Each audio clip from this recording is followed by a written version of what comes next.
شروع میکنیم. بابی سیام. سیام روزه رو میگویند. روزه رو در زبان عربی سیام میگویند. درس خود رو با بسم الله و الحمد لله و الصلاة و السلام علی رسول الله و بعد شروع مینماییم. درس امروزه ما چگونه که الکی که بر شما بیان کردم در باب روزه سخنرانی خواهیم کرد باذن الله تعالی. در باب روزه سخنرانی خواهیم کرد و با بسم الله الرحمن الرحیم سخن خود رو شروع مینماییم، چون در بسم الله الرحمن الرحیم این برکت است. به نام الله شروع نمودن و سپس با حمد و ثنای الله سبحانه و تعالی، سپاس او و کمک یاری از او و آمرزش میطلبیم به سوی او سبحانه و تعالی. توبه میکنیم از بدیهای نفسهایمان و کارهای ناشایسته و ناروایمان. به درستی که هر کسی را الله سبحانه و تعالی به راه راست راهنمایی کند، کسی او را گمراه کرده نمیتواند. اما کسی که راه گمراهی را انتخاب نماید، دیگر کسی او را راهنمایی کرده نمیتواند. پروردگار، ما هیچ دانشی نداریم مگر آنچه که تو بر ما آموخته ای. پروردگار، بر ما علم سودمند بیامرز و علم ما را زیاده بگردان.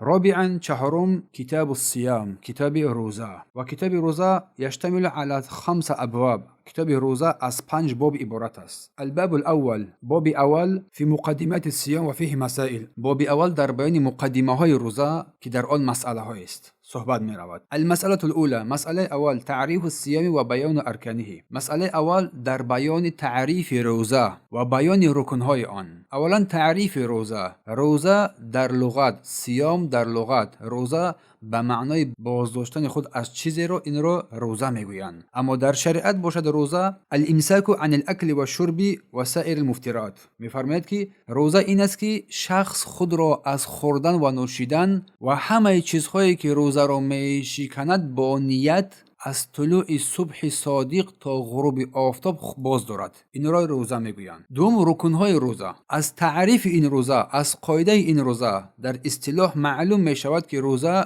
2 رکن اساسی دارد. اولا بازداشتن نفس خود از خوردنی ها و نوشیدنی ها و یا چیزهایی که روزه را فاسد یا باطل میکند، از طلوع صبح صادق، صبح راستین، تا نشستن آفتاب. این رکن اول از روزه است. و دلیل این رکن قول الله سبحانه و تعالی می باشد که الله می فرماید فالآن باشروهن وابتغوا ما كتب الله لكم وكلوا واشربوا حتى يتبين لكم الخيط الأبيض من الخيط الأسود من الفجر ثم أتموا الصيام إلى الليل. الله در این آیه مبارکه سوره بقره آیه 187 می فرماید پس اکنون با آنها، یعنی با زنانتان، هم بستر شوید، نزدیکی نمایید و آنچی را که الله برای شما نوشته است طلب کنید و بخورید و بیاشامید، بنوشید تا آن که برای شما رشته سفید از رشته سیاه روشن گردد. بعد روزه را تا شب نگاه بدارید، یعنی تا شب روزه بدارید. مقصد از رشته سفید و رشته سیاه در این آیه کریمه دمیدن صبح را میگویند تا نشستن آفتاب. این رکن اول است، بازداشتن خود از خوردنی ها، نوشیدنی ها از طلوع صبح صادق تا نشستن آفتاب. رکن اول از روزه. اما رکن دومی از روزه این نیت است. یعنی روزه داشتن با نیت عبادت الله عزوجل می باشد، با نیت عملهایی که برای عبادتند. نیت این روزه از دیگر عملها فرق می کند. با نیت ان همین نوعهای عبادت از همدیگر جدا می شوند. مثلا شخص نیت می کند که روزه رمضان یا روزه دیگر رو می‌دارد، خود نیتش، محل نیت این قلب است. و دلیل آن سخن سرور دو جهان صلی الله علیه و سلم است که فرمودند انما الاعمال بالنیات و انما لكل امرئ ما نوى. حقیقتا در حقیقت عملها با نیت خود شخص وابستگی دارد و برای هر کس همان است که نیت کرده است. روایت بخاری حدیث اول است و روایت مسلم تحت رقم 1907. این است مسئله اول. اما مسئله دوم حکم صوم رمضان و دلیل ذلك، حکم روزه رمضان و دلیل آن. الله سبحانه و تعالی روزه ماه رمضان را فرض گردانیده است و این روزه را یکی از رکنها یا که ارکان اسلام هم قرار داده است. و دلیل آن که روزه ماه رمضان بر دوش مؤمنان فرض قرار گرفته است قول الله سبحانه و تعالی است که می‌فرماید استعیذ بالله یا ایها الذین آمنوا کتب علیکم الصیام کما کتب علی الذین من قبلكم لعلكم تتقون. ای کسانی که ایمان آورده اید، بر شما روزه ماه رمضان فرض قرار داده شد، چگونه ای که بر کسانی که پیش از شما بودند بر آنها نیز این روزه فرض قرار داده شده بود، تا اینکه شما از جمله بندگان پرهیزگار و با تقوا قرار بگیرید. سوره بقره آیت 183. و نیز الله سبحانه و تعالی میفرماید: شهر رمضان الذي أنزل فيه القرآن هدى للناس وبينات من الهدى والفرقان فمن شهد منكم الشهر فليصمه. ماه رمضان است که در ماه رمضان قرآن نازل شد، فرود آمد، رهنما برای مردم و دلیل‌های روشنی هدایت و فرق کننده بین حق و باطل است. و هر کی از شما این ماه مبارک را، ماه رمضان را دریافت، باید روزه بدارد، باید روزه بگیرد. سوره بقره آیت 185. و همچنین از عبدالله ابن عمر رضی الله عنهما روایت است که گفتند پیامبر الله صلی الله علیه و سلم فرمودند: بنی الاسلام علی خمس، اسلام بر 5 چیز بنا شده است: شهادت ان لا اله الا الله، شهادت بر لا اله الا الله و اینکه محمد رسول الله است، و بر پای داشتن نماز و دادن زکات و روزه ماه رمضان را روزه داشتن و حج خانه الله را حج کردن اگر توانایی آن را داشته باشد. روایت بخاری تحت رقم 8 و مسلم تحت رقم 16.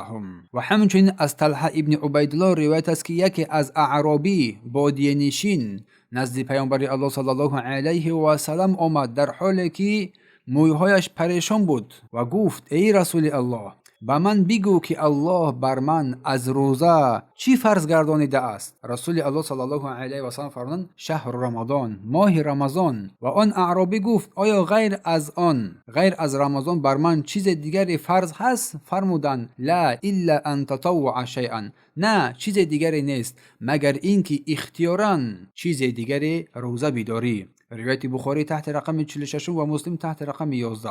امت بر فرض بودن روزه ماه رمضان بر آنکه یکی از رکنهای اسلام است اتفاق دارند و روزه داشتن ماه شریف رمضان این از دین است، از ضروریات دین است و معلوم در دین به ضرورت است و هر کی اگر روزه را انکار کند کافر میگردد و مرتد میشود و از اسلام خارج میگردد با اتفاق علماها. پس فرض بودن روزه با قرآن و سنت و اجماع یعنی اتفاق امت عالمان ثابت شده است و همه مسلمانان بر کفر کسی که روزه را انکار میکند اتفاق دارند. بارک الله فیکم. مسئله سوم اقسام الصیام، قسمهای روزه. مسئله سوم قسمهای روزه. روزه 2 قسمت است، بر 2 قسم جدا می شود: روزه های فرضی که روزه های واجب میگوییم و روزه های نفلی اختیاری. پس روزه های فرضی باشد بر 3 قسم جدا می شود. روزه های فرضی بر 3 قسم جدا می شود: روزه ماه رمضان، روزه کفارات جبرانی و روزه نظر کرده شده.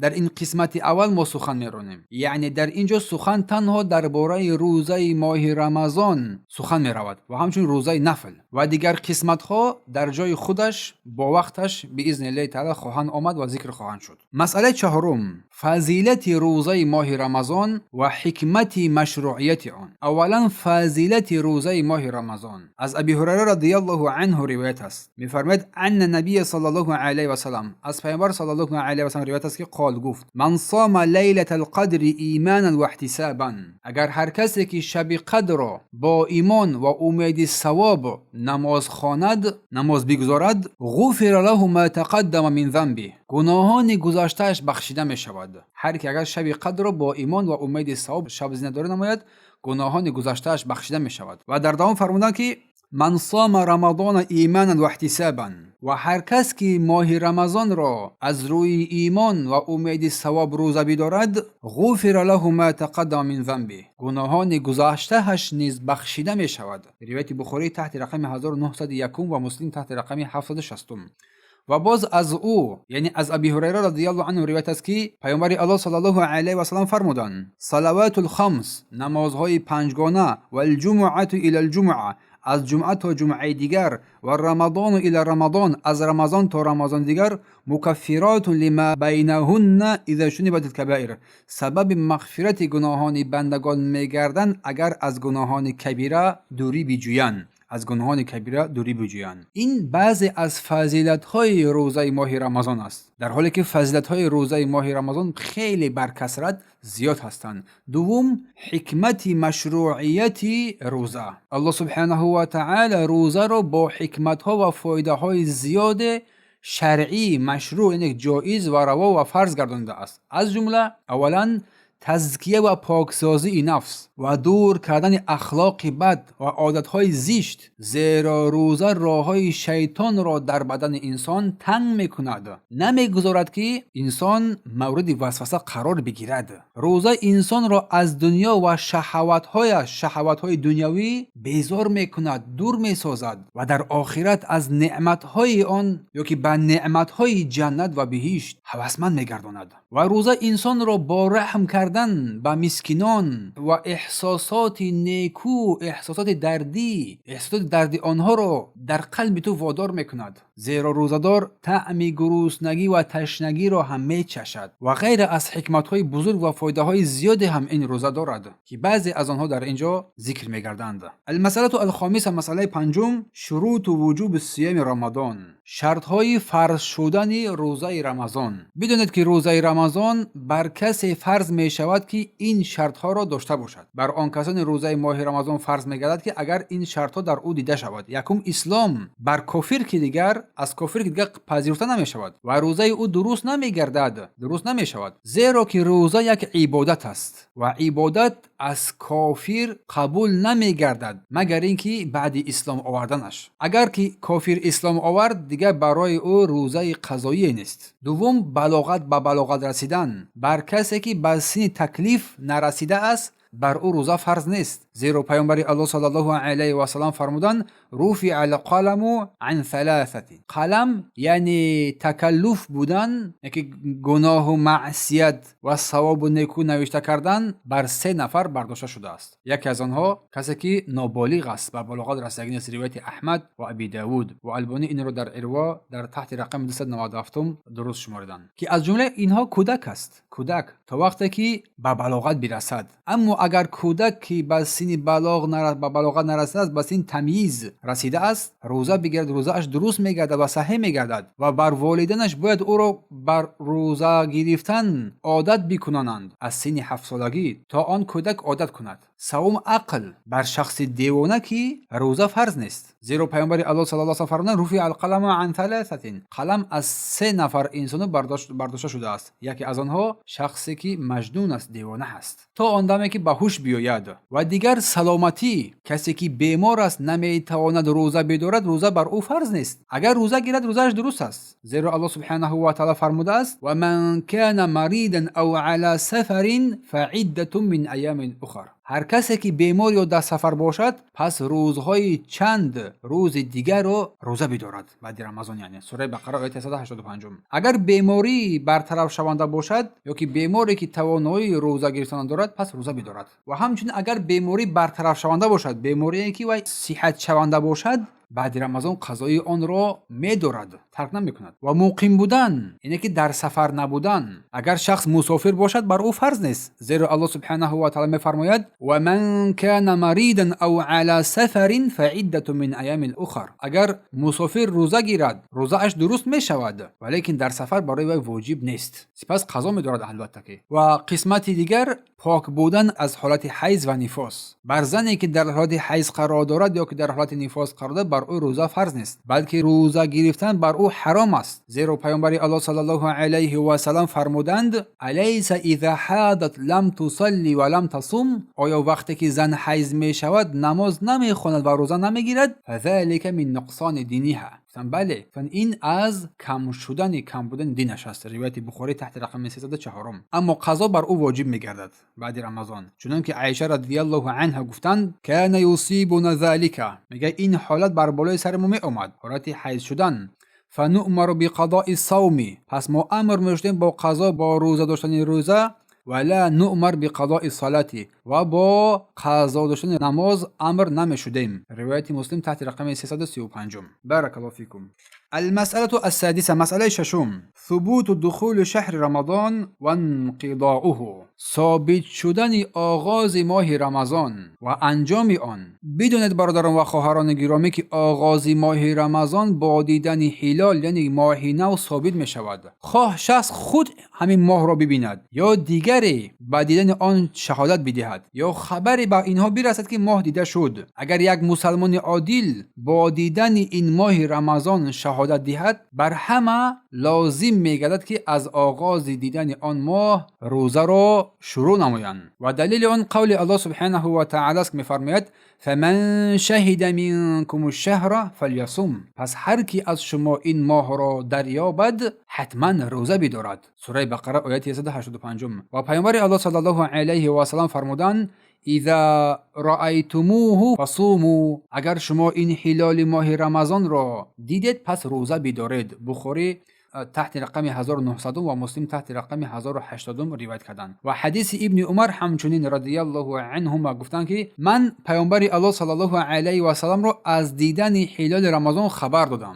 اخبرت نبی صلی الله علیه و سلم، از دیدن ماه رمضان من پیامبر را خبر دادم. پس روزه گرفت. پیامبر الله روزه گرفت و مردم را بر روزه گرفتن